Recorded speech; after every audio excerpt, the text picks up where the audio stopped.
शनि सिंह जी। राधे राधे राधे महाराज जी। गुरुदेव, हमें धन की लालसा बहुत है और मैं अपने लिए धन की लालसा किसके नहीं नहीं, आप करता। सबसे पूछ लो किसके नहीं। आपके नहीं, सबके है। नहीं गुरुजी, हमारे लिए नहीं है, हमारे परिवार के लिए, पिता के लिए। हाँ तो ठीक, ऐसे सबके लिए है। सबसे पूछो तुम्हारे धन की आकांक्षा है, हाँ आपके लिए नहीं, हमारे परिवार के लिए, हमारे समाज के लिए ऐसी आकांक्षा कामना सबके अंदर है। देखो बच्चा, स्त्री भोग या पुरुष भोग, भोजन, वस्त्र, मकान, रुपया, पद, प्रतिष्ठा, यही माया के वो केंद्र हैं जिनमें सब फंसे हुए हैं। समझ रहे ना? इसके अलावा हमें बताओ, भगवान, प्रेम, ज्ञान, ब्रह्मबोध, ये तो कोई बिरला, सबके अंदर होती है धन की कामना।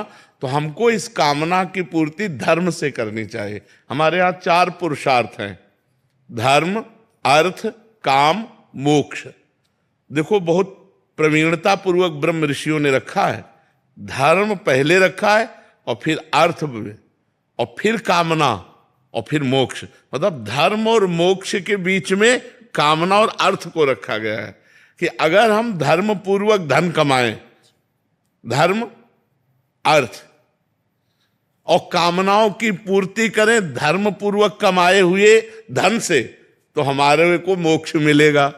और अगर अधर्म से हमने धन कमाया, अपनी कामनाओं की पूर्ति की, तो नरक।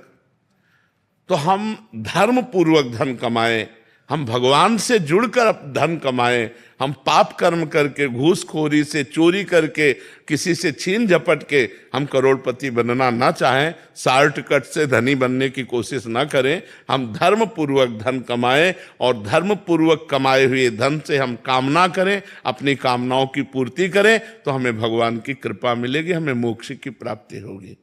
समझ पा रहे हैं आप? अखिलेश मिश्रा जी। महाराज जी, जीवन में सही गलत की पहचान क्या है? निर्णय कैसे लूं जिससे घर समाज की इच्छाओं का भी विरोध ना हो और मुझे भी सुख मिले? शास्त्र, धर्म, संत जन, इनके द्वारा हम ये जांच करते हैं कि हमारे मन में या हमारे परिवार में जो वासना उत्पन्न हुई है, इच्छा उत्पन्न हुई, कामना उत्पन्न हुई, वो सही है या गलत। केवल मन की बात से हम सही गलत निर्णय नहीं लेते। हम शास्त्रस्मात् शास्त्रम प्रमाणम ते कार्या अकार्यो व्यवस्थितो, कार्य और अकार्य की व्यवस्था शास्त्र के अनुसार, धर्म के अनुसार, या संत की वाणी के अनुसार, या आत्म अनुभव के अनुसार। अब जो अपनी आत्मा बोलती है उसको तो हम सुन नहीं पाते, और जो मन बोलता है वही हम बात सुन पाते हैं और उसी के अनुसार करते हैं। तो हमें शास्त्र और संत दो की बात से धर्म का पता चलता है। तो हमें सत्संग सुनना चाहिए, शास्त्रों का स्वाध्याय करना चाहिए, उसके अनुसार अपने आचरण करने चाहिए, अपने परिवार की इच्छाओं की पूर्ति करनी चाहिए, मनमानी नहीं। मनमानी तो फिर भ्रष्ट हो जाता है, नष्ट हो जाता है। जी। पंडित योगेश शुक्ला जी।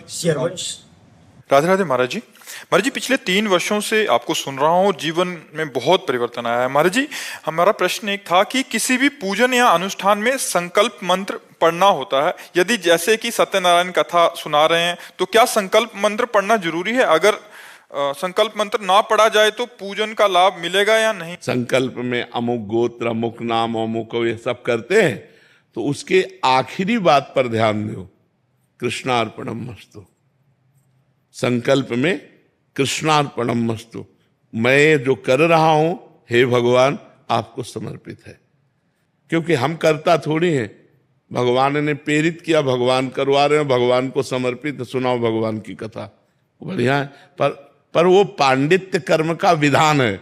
जब हम पंडित को बुलाएंगे तो वो अपना कार्य करेगा, तो हमको करना चाहिए, निषेध नहीं करना।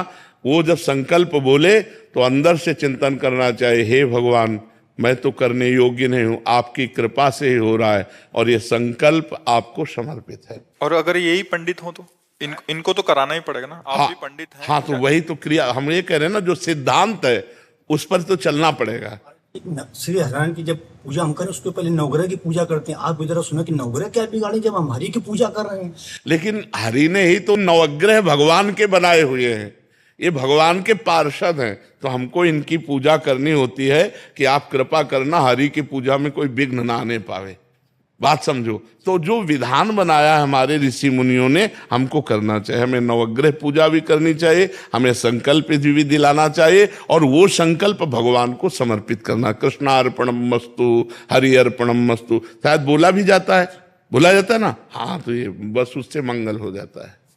कन्हैयालाल दुबे जी, प्रयागराज। राधे राधे।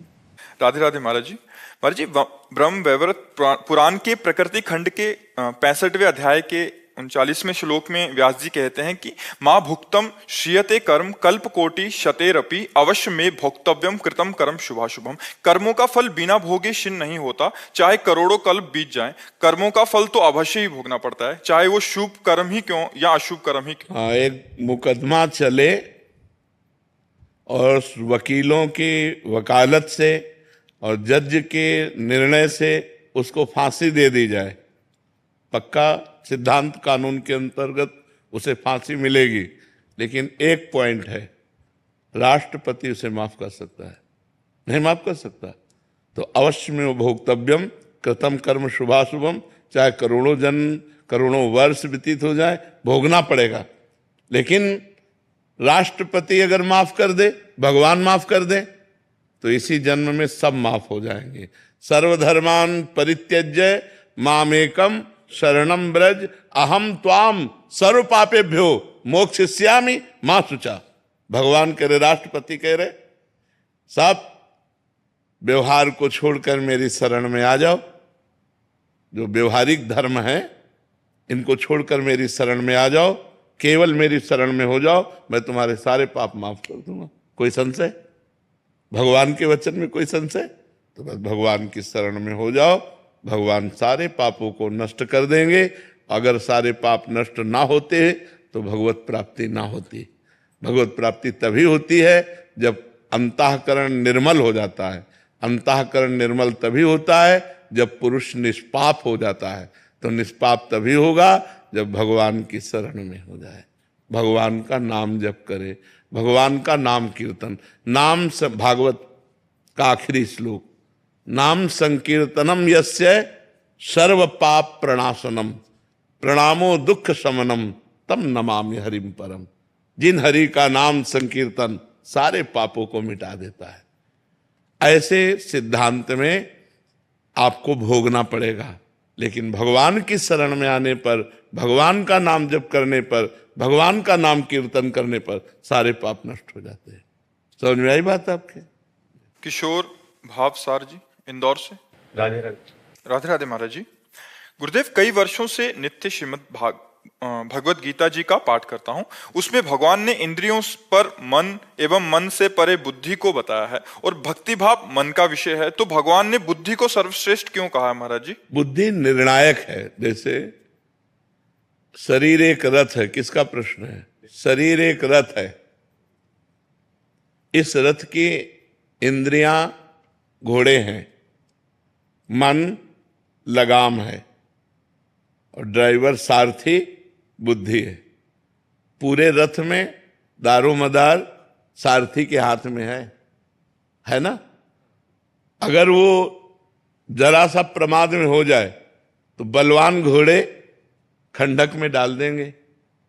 तो बुद्धि यदि हमारी प्रमादी है तो मन और इंद्रियां, मतलब बुद्धि जहां प्रमाद में हुई सारथी, तो घोड़े की लगाम ढीली हुई, मन ढीला हुआ, तो वो इंद्रिय रूपी घोड़े विषय रूपी खंडक में गिरा देंगे। इसीलिए सर्वोपरि बुद्धि है, और बुद्धि को भी जो प्रकाशित करता है वो परमात्मा है। बुद्धि को जहां से प्रकाश मिलता है, बल मिलता है, वो आत्मा है, जो ज्ञानमयी बुद्धि होकर परमात्मा प्राप्ति करती। बुद्धि तो सबके है, लेकिन ज्ञान नहीं है, विवेक नहीं है। तो अज्ञान की धरा में बुद्धि का प्रयोग करते हुए लोग दुर्गति को प्राप्त हो रहे हैं। तो इंद्रिय, विषय से बलवान इंद्रियां, इंद्रियों से बलवान मन, और मन से बलवान बुद्धि, और बुद्धि को भी जो शासन में कर सके वो आत्मा। वही आत्मज्ञान जब प्राप्त हो जाता है तो वो ज्ञानी पुरुष परमात्मा सुख का अनुभव करके निष्काम हो जाता है। विनिवृत्त कामा, सारी कामनाएं शांत हो जाती हैं। तो अंतःकरण चतुष्टय में मन बुद्धि चित्त अहंकार में श्रेष्ठ बुद्धि है, क्योंकि बुद्धि निश्चय करती है, बुद्धि निर्णायक है, बुद्धि न्यायाधीश है। वो जैसा निर्णय कर देगी, नीचे के सब वैसे कर बैठेंगे। तो लोग बुद्धि को ही कहते हैं, क्योंकि न्यायाधीश बुद्धि है। कोई भी कार्य करने के पहले मन पेशकार है, मन पेश किया, ये रसगुल्ला बहुत अच्छा है, मीठा, खा लिया जाए। अब वो खाना धर्म है कि अधर्म, खाना चाहिए कि नहीं खाना चाहिए, ये सब बातें बुद्धि निर्णय करती। पता नहीं इसमें विष तो नहीं मिला है, ये गंदे आदमी के द्वारा रचा तो नहीं है, इसके खाने से हमारा अहित तो नहीं हो जाएगा, ये सारा निर्णय बुद्धि करती है। अगर बुद्धि बिना विचारे जो करे सो पाछे पछताए, काम बिगाड़े आपनो जग में हो हंसाए। बुद्धि ने विचार नहीं किया और निर्णय दे दिया और रसगुल्ला खा लिया, उसमें जहर था कि वो अपवित्र आदमी के द्वारा बनाया हुआ था, तुम्हारी बुद्धि को भ्रष्ट कर देगा या तुम्हारी जान को ले लेगा। तो निर्णायक बुद्धि है, इसलिए बुद्धि श्रेष्ठ है। गुरुजी, ये जो मन के जो भाव होते हैं, ये भाव तो मन में होते हैं, बुद्धि तो प्रैक्टिकल होती है, मतलब कैसे चलता है। नहीं, आप हमारी बात नहीं समझ पा रहे हैं। मन पेशकार है, ऐसे से ऐसा किया जाए तो बड़ा सुख मिलेगा, वो पेशगी करता है, निर्णायक बुद्धि है, ये बहुत सुंदर है। अब इसको पकड़ लिया चित्त, चित्त चिंतन करेगा, बहुत सुंदर है, बहुत सुंदर है। मन पेशकार है, अहंकार, मैं इसे मित्रता करना चाहता हूं क्योंकि बहुत सुंदर है। सारा निर्णय बुद्धि का, अगर उसने ना कर दिया तो इन सबका फेल हो जाएगा, अगर उसने हाँ कर दिया तो पास हो जाएगा। ऐसे ही हर विषय का है, भक्ति के भी विषय में है, मन पेशकार करता है। ऐसा नहीं कि मन केवल गंदा ही है, मन अच्छा भी है। अच्छा ना होता तो आपको यहां क्यों लाता, वही लाया है आपको, वही आपको तीर्थों में ले जाता है, वही आप कुछ ना कुछ तो भजन करते हो, तभी तो यहां आए हो। तो मन अच्छा भी है और बुरा भी है, उसके दो पार्ट है, एक अच्छा और एक बुरा। जब हमसे बुरा हो जाता है तो वो अच्छा मन कोसता है, क्यों किया यार। वो अच्छा पार्ट जो है वो हमें बढ़ाना है और बुरा पार्ट को मिटाना है। अगर मन एकदम अच्छा हो गया, वो भगवान का स्वरूप हो जाएगा। इंद्रियाणाम मनश्शास्मी, गीता में भगवान ने कहा इंद्रियों में मन। आयुष कुमार जी हरियाणा से। राधे राधे महाराज जी। महाराज जी, जैसे श्री गुरुवाणी जी में वर्णन आता है कि गोविंद मिलन की एहु तेरी बरियां, मतलब कहने का भाव है कि यही एक अनुकूल समय है प्रभु का मिलन का। तो महाराज जी, पर ये मन तो अभी भोगें ऐसा बार बार प्रेरित करता है, बाद में देख लेंगे भगवत प्राप्ति। तो यहाँ भगवत प्राप्ति की लालसा उत्पन्न नहीं होने देता। बहुत कठिन, यही समस्या है, बस यही समस्या है, आपकी ही नहीं सबकी, चराचर जगत में यही समस्या है कि हमारा मन, चूंकि भगवान दिखाई नहीं दे रहे, भगवान का सुख आगे मिलेगा ऐसा समझ में आता है और भोग अभी मिल रहा है ऐसा सिखा करके हम सबको भ्रष्ट कर देता है मन। आप तो मान लो गृहस्थी में है, जो परमार्थ की ऊंचाई पर चढ़ना चाहते उनको भी नीचे घसीट लेता है। बस इसी की कटिंग कर दे कि मुझे कुछ नहीं, मुझे केवल परमात्मा चाहिए, नहीं चाहिए चाहे जितना बड़ा सुख हो, मुझे नहीं चाहिए, मुझे भगवान चाहिए, और आगे बढ़ता चला जाए तो भगवान मिल जाएंगे। लेकिन इतना रास्ता कटीला है और इतना सुहावना है, कटीला है। भगवान के मार्ग में जैसे आप कदम रखो तो सहयोग देने वाला कोई नहीं मिलेगा, गिराने वाले ज्यादा मिल जाएंगे। अच्छे मार्ग में कदम रखो तो बहुते कोई बिरला साथी मिलेगा, नहीं साथी नहीं मिलेगा। जो सच्चे मित्र होते हैं वो कम होते हैं, जो छली कपटी पाखंडी तो बहुत होते हैं। तो हमारा मन हमारा दुश्मन है इस समय, क्योंकि वो इंद्रियों के संयोग में सुख देख रहा है, परमात्मा में नहीं। अगर परमात्मा में सुख की भावना दृढ़ है तो हम इंद्रियों में सुख की भावना को रोक सकते हैं, क्योंकि वो नाशवान सुख है। पर ये सब ज्ञान की बातें दिमाग में भरी रहती हैं और मन हमारा हमको गिरा ही देता है। तो ये बड़ा सुहावना मार्ग है, इतनी सुनहरी सुनहरी वाटिकाएं हैं कि लगता थोड़ी देर आराम कर ले, फिर भगवान के हाथ तो चलना ही है। बस जीव इसी में भूल जाता है। कंचन, कामिनी, कीर्ति, ये बड़ी सुनहरी सुनहरी वाटिकाएं हैं, और चलने में जो हमारे रोड़ा बनते, काम, क्रोध, लोभ, मोह, मद, मत्सर, तो एक कटीला भी मार्ग है और सुहावना भी मार्ग है। जो कटीला में उबे नहीं, सुहावना में फंसे नहीं, वो आगे भगवान को प्राप्त कर लेगा। बड़ा कठिन इसीलिए कहा जाता है कि चलते चलते ये सब सुंदर वाटिकाएं आती हैं, सुंदर शरीरों का भोग, मन खुश हो गया, या बड़ा नाम हो रहा है, बड़ी कीर्ति और मन खुश हो गया, अब रुक गया, भगवान तक नहीं पहुंच पाया। इन सबको जो पार कर जाए तो फिर रिद्धियां सिद्धियां, उनको जो पार कर जाए वो भगवान को प्राप्त कर लेता है। तो हमें लगता है हमको थोड़ा हिम्मत करनी पड़ेगी। जब हमारा मन भोगों की तरफ ललचाए तो हमको थोड़ा कठोर बनना पड़ेगा। यार ये नहीं, ये तो बहुत जन्म भोगे हैं, अब मुझे भगवान चाहिए। पर ये कोई बिरला ही कर पाएगा, फिर भी कह रहे बिरला ही कर पाएगा, नहीं तो फिर गिर जाएगा। इतना आकर्षण जोर का है माया का कि कोई अच्छा भगवान अगर एक बार दिखाई दे जाए तब तो कुछ हिम्मत बने। अब वो दिखाई तो देते नहीं प्रगट में, यद्यपि वो सर्वत्र हैं पर दिखाई नहीं देते। और एक बार हमसे कह दें चिंता न करो मैं तुम्हारे साथ हूं प्रगट में, तो कुछ मतलब कुछ पकड़ तो है नहीं। नाम जप कर रहे हैं, कथा वार्ता सुन रहे हैं, पर है ऐसा मान लिया है, कहाँ है कैसे है ये अभी समझ में नहीं आ रहा है। और ये तो दिखाई दे रहा है ना, तो बस इसमें मन फंस जाता है। अगर भगवान कृपा करे थोड़ा सा झांकी दिखा दे तो जीव का मन कभी कहीं जा ही नहीं सकता। ये पक्की बात कहते, इतने सुंदर इतने लुभावने भगवान हैं कि एक बार अगर झांकी मिल जाए तो मन कभी जाएगा नहीं, मन पंग हो जाएगा, अचल हो जाएगा, स्थिर हो जाएगा। इसीलिए नाम जप करते कि कभी करुणा निधान कृपा कर दे और एक झांकी मिल जाए तो हमारा निहाल। बड़े बड़े ऋषि मुनि, मुनि मन ध्यान धरत नहीं पावत, बड़े बड़े मुनिजन ध्यान धरते हैं पर भगवान उनके ध्यान में नहीं आते। वो कृपा कर दें तो बात बन जाए। तो जब हमारा मन भोगों की तरफ लालायित हो तो हमको विचार करना चाहिए कि भोग तो बहुत जन्म भोग लिए, अब इस जन्म में भगवान से मिलना है और हम भोगों का त्याग करें तो हमें भगवान की प्राप्ति हो जाए। अब जोत सिंह जी दिल्ली से। राधे राधे महाराज जी। पूज्य स्वामी जी, भगवत गीता में श्री कृष्ण जी कहते हैं कि जो मनुष्य इंद्रियों के विषय में ही सुख ढूंढता है वह स्थायी शांति और आनंद नहीं प्राप्त कर सकता।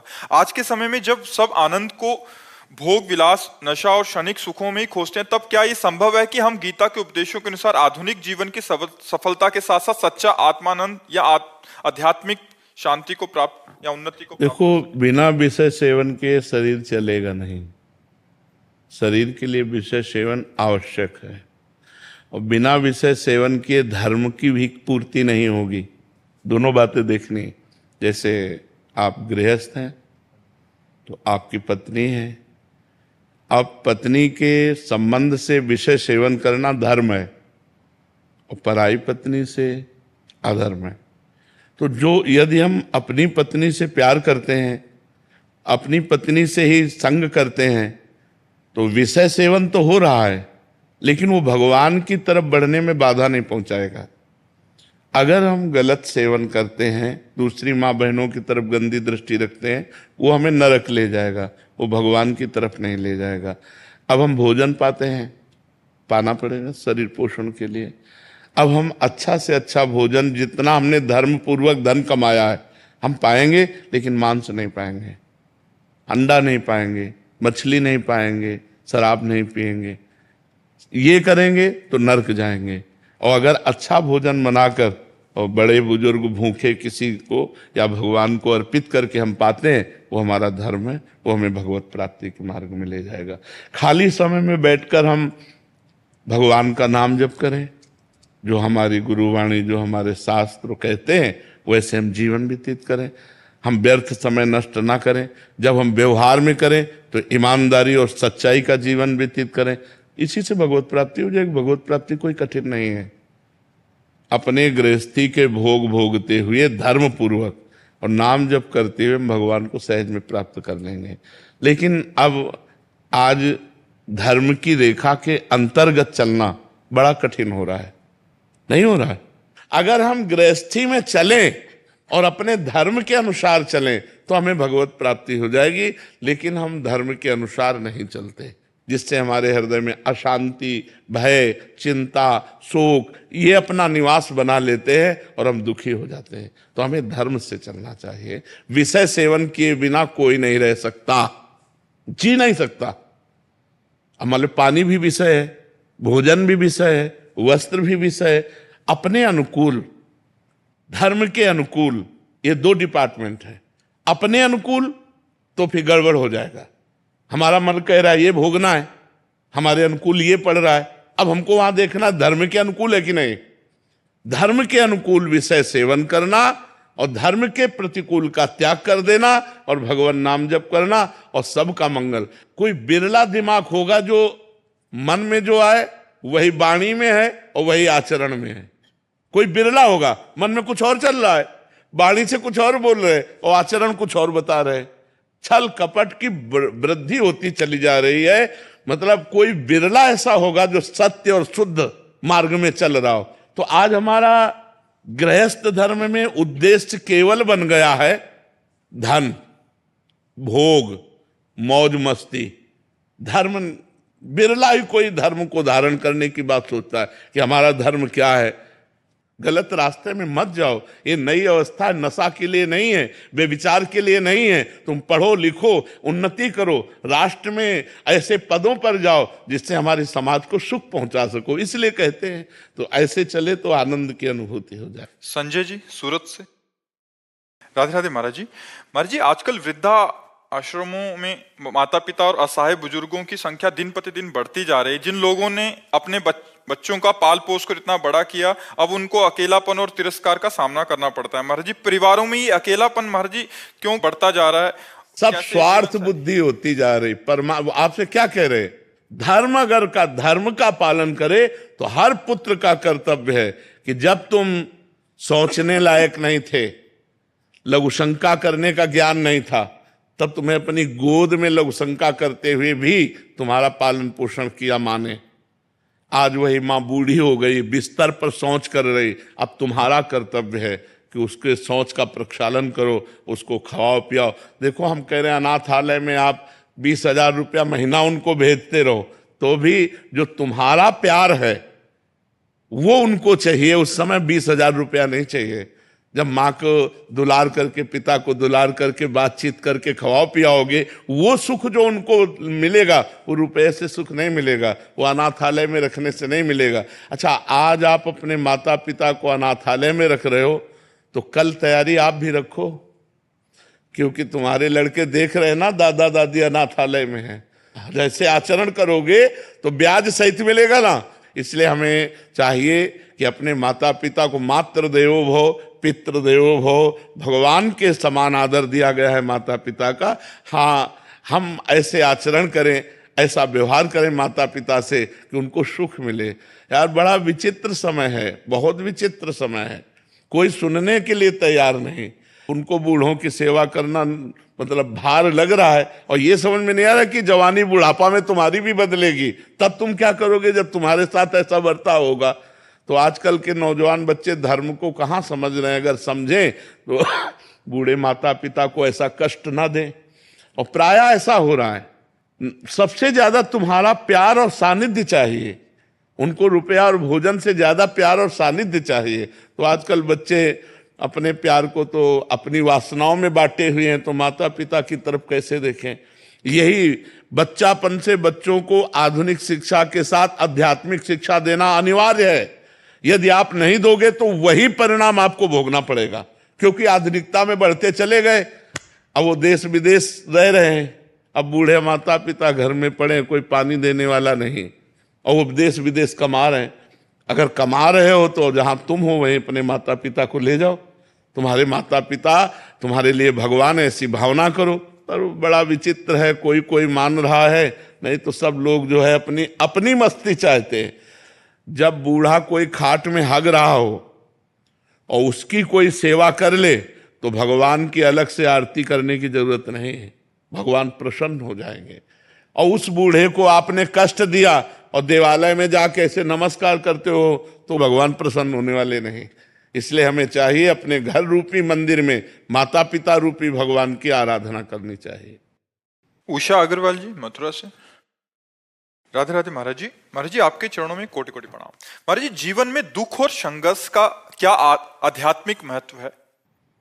दुख और संघर्ष का आध्यात्मिक महत्व नहीं, हमारे पाप का कर्म का फल है।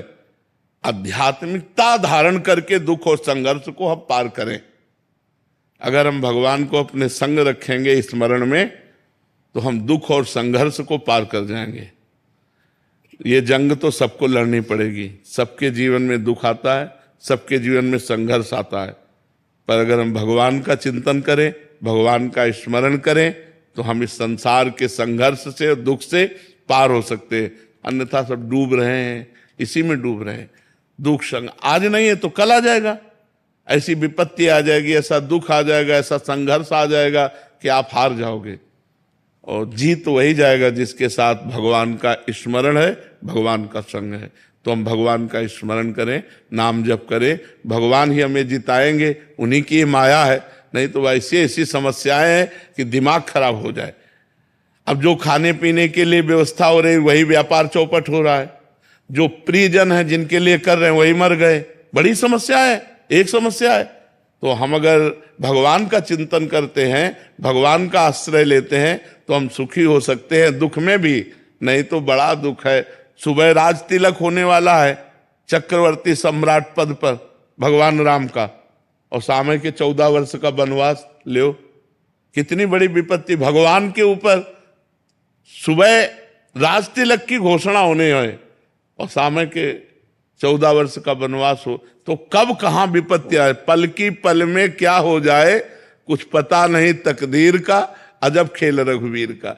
अभी हम आनंदित हैं, 2 मिनट बाद क्या हो जाए कुछ पता नहीं।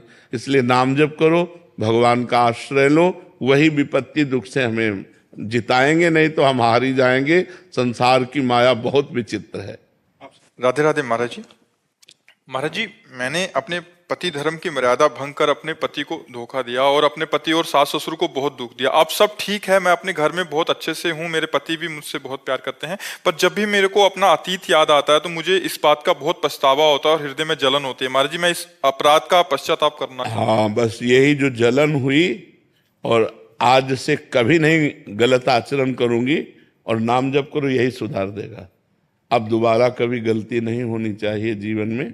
जिस बात को होता है, ये जवानी एक ऐसा तूफान है जिसको कोई बिरला ही पहाड़ की तरह रोक पावे। नहीं तो गलतियां हो ही जाती हैं। आपसे क्या, आप तो कह रहे हैं, हम सब जितने बैठे हैं, अगर ईमानदारी से पूछा जाए तो हम सबसे गलती होती है, नहीं हो जाती। जो नहीं करना चाहिए वो हम कर बैठते हैं, जो नहीं सोचना चाहिए वो हम सोच बैठते हैं। अब अपने को चाहिए कि अगर अब होश आ गया हो कि अब हमसे, तो हम कभी अब दोबारा वो गलती ना करें जो हमें पता चल गई कि हमसे गलती हो गई है। आप अपने जीवन को पवित्र रखिए, और कभी हम प्रार्थना करते हैं कि अपने पति प्रेम में कमी मत आने दीजिए, क्योंकि लोक और परलोक इसी में बनेगा, धर्म से चलने से।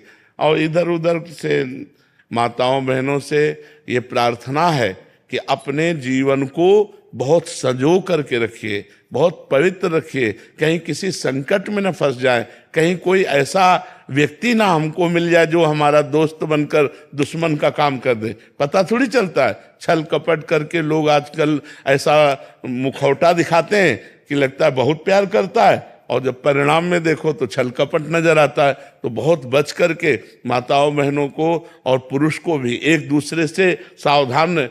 तो आजकल हमको चाहिए कि हम थोड़ा अपनी बुद्धि को ठीक करें, नाम जप के द्वारा भगवान के संतों का संग करके अपनी बुद्धि शुद्ध करें और गलत आचरणों से बचें। गलत आचरणों में भय और अशांति के सिवा कुछ नहीं मिलेगा। आप देख लो, एक भय मिलेगी, एक अशांति मिलेगी, और अगर हम उसे धर्म से सेवन करें तो हमें सुख मिलेगा, हमें शांति मिलेगी। तो सुख शांति धर्म में है, अधर्म में नहीं है। और हम धन्यवाद देते हैं आपको कि आपने हिम्मत करके अपनी कमी को समाज में कहा। आप आगे से कमी मत कीजिए, अपने पति से प्यार कीजिए। मैं पूरे उनकी तरफ समर्पित हूँ। अभी खुश भी हूँ मैं अपने घर में, पर मन से बात जा नहीं रही। नाम जप करो, इससे ठीक हो जाएगा। नाम जप करो, ठीक हो जाएगा। वो एक गलती है, जीवन में हो जाती है, अगर इसे आप ज्यादा बनाए रखेंगे तो डिप्रेशन में पहुंचा देगी। नाम जप में भी मन नहीं लगता है। नहीं, नाम जप करो। दवा में कड़वी भी हो तो हमें खाना चाहिए, तो ऐसे ही मन लगे न लगे हमें नाम जप करना चाहिए। भाव को भाव, अनखालसहु नाम जपत मंगल दिस दसहु नाम जप करो। राधे राधे महाराज जी। महाराज जी, मैं अत्यंत दुखी और परेशान हूँ। बार बार आने वाले बुरे विचार, ईर्ष्या, गुस्से और कुछ ही मिनटों में आध्यात्मिक विचलता आ जाती है। मैं अच्छा इंसान बनना चाहती हूँ पर मन ये बार बार गिरा देता है। नाम जप करने का देखो, ये प्रयास ना कर समझा जाए कि हमारी बुराई कही जाती है। लक्षणों से पता चलता है कि हमारे द्वारा पाप कर्म हुए हैं। पाप कर्म के कारण ही हमारी बुद्धि में अशांति, कामनाएं, निगेटिव विचार, विक्षेप ये आते हैं। हम शास्त्रीय बात कह रहे हैं। तो यदि हम अपने पाप कर्मों का प्रायश्चित कर लें और पाप कर्म नए ना हो, रोक लें, तो अभी हमें आनंद आ जाए, अभी हमारी बात बन जाए। अब पूर्व के पाप कर्म जो हैं वो हमको सताते हैं, वो हमें कष्ट देंगे। अब कष्ट कैसे देंगे? निगेटिव विचार करके। नकारात्मक सोच ही सबसे बड़ा कष्ट है।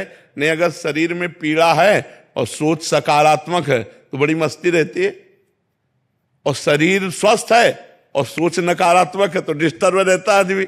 वही तो फिर डिप्रेशन में पहुंच जाता है आगे चलकर। तो हमें लगता है हमें अपने पापों का प्रायश्चित करना चाहिए।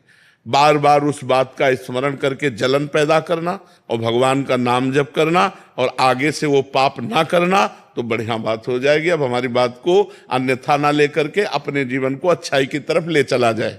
किसी को भी अगर ये बातें हैं तो हमारे अंदर पाप कर्म जमा हो चुका है, अब हमें उसे नष्ट करना है। और पाप कर्म जमा करना अच्छा लगता है लेकिन नष्ट करना बहुत कठिन होता है। एक आदमी का एक अपराध आजीवन कारावास, 5 मिनट की घटना और पूरे जीवन नरक, भोगो जेल। तो सोचो, हम लोग कई ऐसे पाप हैं जिनको हम व्यक्त नहीं करते, भ्रूण हत्या, गर्भ हत्या, या कई ऐसे अपराध हैं जो हम गुप्त रख जाते हैं और वही गुप्त अपराध हमारे हृदय को जलाते हैं। तो हमें चाहिए कि गलती सबसे होती है, हम अपना प्रायश्चित करें, भगवान नाम जप करें, आगे से कभी ऐसा गलत नहीं करेंगे, ऐसा नियम ले तो हमारा जीवन आनंदमय हो जाए। नेहा जी, यूएसए से। राधे राधे। राधे राधे महाराज जी। महाराज जी, इतना भौतिक व लौकिक उन्नति के बाद भी ये लगता है कि जैसे सफलता अभी नहीं मिली है। देखो, बताए विश्व का सब धन भोग तुम्हें मिल जाए तो भी तुम्हें तृप्ति नहीं होने वाली। महाराज ययाति चक्रवर्ती सम्राट और देवयानी उनकी पत्नी शुक्राचार्य जी की पुत्री, परम सुंदरी। शुक्राचार्य जी तो कुलगुरु है दैत्यों के और समस्त शास्त्रों के ज्ञाता हैं। उनकी पुत्री कौन सा ज्ञान नहीं होगा, और वो ययाति की पत्नी थी। अपनी यौवन अवस्था भोगने के बाद भी भोगों की अतृप्ति, अपने पुत्र की जवानी ली और उससे भी भोग भोगा 1000 वर्ष तक, फिर भी तृप्ति नहीं। तब ऊब करके छोड़ा और ये निर्णय लिखा कि भगवान से विमुख अज्ञानी पुरुष को यदि पूरे संसार के जौ धानी स्त्रियां सब सुख दे दिए जाएं तो भी तृप्ति नहीं होगी। गोस्वामी तुलसीदास जी एक दोहा में कह रहे हैं, तब लगी कुशल न जीव कहूं, सपने हूं मन विश्राम। तब लग जीव को कभी कुशल का अनुभव नहीं होगा, स्वप्न में भी कभी मन विश्राम को प्राप्त नहीं करेगा। जब लगी भजत न राम कहूं, शोक धाम तज काम। इन कामना और वासनाओं का त्याग करके जब तक भगवान का भजन नहीं, तो कामना और वासना की पूर्ति से कामना वासना बढ़ती है और कामना वासना के त्याग से शांति प्राप्त होती है। त्यागात शांति अनंतरम। जब हम कामना और वासनाओं का त्याग, अब अंदर कामना वासना के त्याग करने की हिम्मत नहीं रह गई। जो मन कहता है वो करना पड़ता है। मन कहता है आज ये खाना है तो अब वो खाना है, ये भोगना है तो भोगना है, अगर नहीं भोगेंगे तो अशांत कर देगा। तो अशांति दूर करने के लिए भोग भोगने की इच्छा रखते हैं, और जबकि भोग भोगने से अशांति बढ़ती है, भोगों के त्याग से शांति बढ़ती है। त्यागात शांति अनंतरम। तो हमें चाहिए भगवान की शरण होकर भगवान का नाम जप करते हुए अन्य कामनाओं का त्याग करें तो हमारे पास, तो इन भोगों में, यश कीर्ति में, रुपया पैसा में शांति नहीं। शांति तो भगवान के चरणों में है, भगवान के नाम में है। एक गरीब आदमी हो भगवान का नाम जप कर रहा हो, भगवान के भरोसों में मस्त। एक अरबपति है, भगवान से विमुख है, वो चिंता है, उसे नींद की गोली खा के सोना होगा। भगवान के आश्रय के बिना शांति मिलना तो असंभव है। ये पक्की बात समझ लो, ये पक्की बात। मन कहता है कि अमुक संख्या धनराशि हो जाए तो मैं, लेकिन अमुक संख्या होने पर उससे बढ़कर कामना हो जाती है और वो कभी तृप्त नहीं होता। तृप्त होता है तो सब तज हरि भज, सब झंझट छोड़ो, राधा राधा राधा राधा राधा, और जैसे भगवान रख रहे वैसे संतोष करो और अपने धर्म से कर्म करो, यही जीवन का लाभ। नहीं तो कभी संतोष के बिना ये कामनाएं कभी नष्ट नहीं होती। बिन संतोष न काम न साही, और अछत काम सुख सपने उनाई। और जब तक कामनाएं तब तक अशांति ही अशांति है। विनीत जी लखनऊ से। राधे राधे महाराज जी। राधे राधे महाराज जी। महाराज जी, कल के एकांतिक वार्तालाप में आपने एक साधक से कहा था कि क्रोध से बचने के लिए वो स्थान ही छोड़ दो जब तुम्हें लगे कि अब क्रोध आ सकता है। साथ ही आपने नाम जप का सहारा लेने के लिए भी बोला था। लेकिन अगर किसी व्यक्ति के शुरुआती जीवन में कठोर अनुभवों के कारण क्रोध ही उसका सबसे बड़ा शत्रु बन गया हो और अब वो किसी ऐसे उच्चतम पद पर है जहां उसे निचले पदों के लोगों के साथ रोज व्यवहार करना हो जो प्राय बदतमीजी और उद्दंडता के साथ व्यवहार करते हैं, ऐसे में वो स्थान भी छोड़ा नहीं जा सकता। महाराज जी, ऐसे में कुछ ऐसे लोग होते हैं जो क्रोध की भाषा ही समझते हैं, और कुछ जो होते हैं वो विनम्रता की भाषा समझते हैं। ये हम मानते हैं आपकी बात, इसको हम काटते नहीं हैं। कुछ लोग ऐसे होते हैं। तो कुछ लोगों का स्वभाव होता है ऐसा कि वो क्रोधावेश को देखकर ही मानते हैं। पर हमें क्रोधावेश ना करके क्रोधावेश का नाटक कर रहे तो कैसा लगेगा? हम असलियत में क्रोध ना करें। अगर हम क्रोध करेंगे तो हम रिलैक्स नहीं हो पाएंगे, हमारा हृदय जलेगा और उससे द्वेष करेगा। अगर हम क्रोध का नाटक करेंगे तो हम रिलैक्स रहेंगे। तो हमें लगता है क्रोध ना करके यदि हम क्रोध का नाटक करें, पर नाटक करने में ऐसा लो कि जल्दी में क्रोध में आ जाए, मतलब उसके लिए हमको बिल्कुल तैयार रहना पड़ेगा कि हम केवल नाटक कर रहे हैं। क्योंकि अपने जो नीचे लोग हैं उनको सेवा करानी है, उन सेवा कराने के लिए हमें थोड़ा सा, तो अगर कहीं जरूरत पड़े तो क्रोध का नाटक कर ले, क्रोध ना करे। क्योंकि क्रोध से अपनी भी हानि होती है और दूसरे की भी हानि होती है। क्रोध का नाटक तो हमको भी करना पड़ता है, तो करते हैं। जहां जरूरत हुई तो आप क्रोध का नाटक करते हैं। असलियत में भगवान का आश्रय लेकर भजन करते, असलियत में क्रोधी नहीं होना चाहिए। क्योंकि क्रोध जो है वो बुद्धि का अपहरण कर लेता है। ठीक निर्णय नहीं कर पाती बुद्धि, क्या बोलना चाहिए क्या करना चाहिए। वो उस समय गलत बोल सकता है, उस समय गलत वो क्रिया भी कर सकता है। मान लो पूज्य जनों का अपमान कर सकता है, या जो नहीं करना चाहिए ऐसी हिंसादि दोष कर सकता है। तो हमें लगता है क्रोध से बचे, क्रोध का नाटक करना पड़े तो कर लेना चाहिए। क्योंकि कई जगह जरूरत होती है। आज हमारा जो परिवार बिगड़ रहा है उसका कारण है हम शासन नहीं कर पा रहे। पक्की बात समझ लीजिए।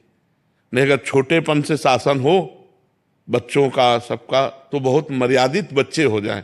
लेकिन छोटेपन से तो मोबाइल पकड़ा दिया जाता है और छूट दे दी जाती है। माता पिता अपनी मस्ती में रहते हैं, बच्चे बिगड़ जाते हैं। जब वो सयाने होते हैं फिर वो समझते नहीं। बहुत समस्याएं आ गई, बहुत समस्याएं। अगर बच्चे गलत चल रहे हैं और उनको डांटने की कोशिश करें, उनको संभालने की कोशिश करें, तो कई माता पिता बताए कि वो कहते हैं हम क्या कर लेंगे। और वो बेचारा डर गया कि आपसे तो अच्छा है, जैसे चलो वैसे चलो, काहे को क्या करोगे। तो ये बड़ी समस्याएं समाज में उपस्थित हो रही। तो क्रोध का नाटक आवश्यक हो तो थोड़ा कर ले, नहीं तो शांत रहे और अपना कार्य जैसे चले वैसे चलावे। क्रोध तो नहीं करना चाहिए, अंदर का क्रोध